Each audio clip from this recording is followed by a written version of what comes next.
Assalamualaikum warahmatullahi wabarakatuh. Di hari yang indah ini saya akan menyampaikan materi mengenai faktor-faktor yang mempengaruhi persebaran flora dan fauna. Faktor-faktor yang mempengaruhi persebaran flora dan fauna terdiri atas 1. Faktor klimatik atau iklim. Kemudian yang kedua, faktor edafik atau tanah. Kemudian yang ketiga,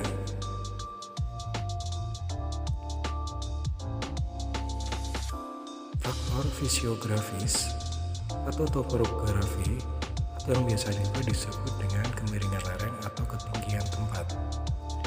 Kemudian yang keempat adalah faktor biotik atau makhluk hidup.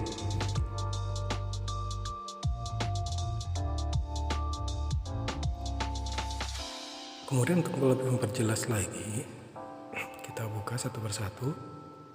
1. Faktor klimatik. Faktor klimatik adalah kondisi iklim tempat di mana flora dan fauna tumbuh. Faktor iklim kemudian dibagi lagi menjadi beberapa bagian.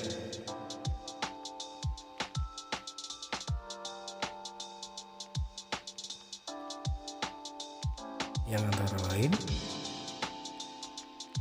suhu udara,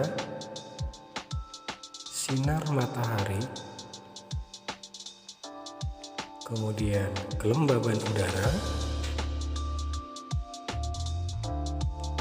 curah hujan, dan yang terakhir adalah faktor angin.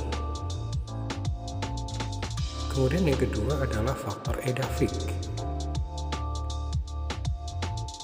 Faktor edafik adalah faktor tanah yang ditempati oleh hewan dan tumbuhan.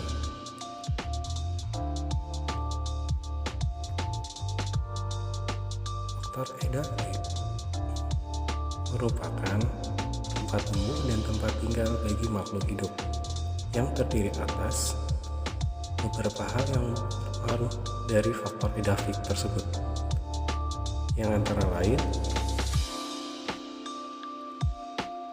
pertama adalah keasaman tanah atau pH tanah, kemudian yang kedua adalah tekstur tanah, yang ketiga adalah kandungan air tanah, kemudian yang keempat struktur tanah, dan yang kelima yang terakhir adalah kandungan udara di dalam tanah. Faktor persebaran flora dan fauna yang ketiga adalah faktor fisiografis atau topografi. Faktor fisiografis atau topografi adalah tingkat ketinggian suatu tempat atau kemiringan suatu. Suhu udara akan mengalami perubahan seiring dengan ketinggian tiap 100 meter. Oleh karena itu, tumbuhan yang hidup di wilayah pantai akan berbeda dengan tumbuhan yang ada di wilayah pegunungan. Kemudian yang terakhir adalah faktor biotik atau makhluk hidup. Faktor biotik atau makhluk hidup terdiri atas manusia, hewan, dan tumbuhan. Demikian materi dari saya mengenai faktor-faktor penyebab persebaran makhluk hidup. Terima kasih.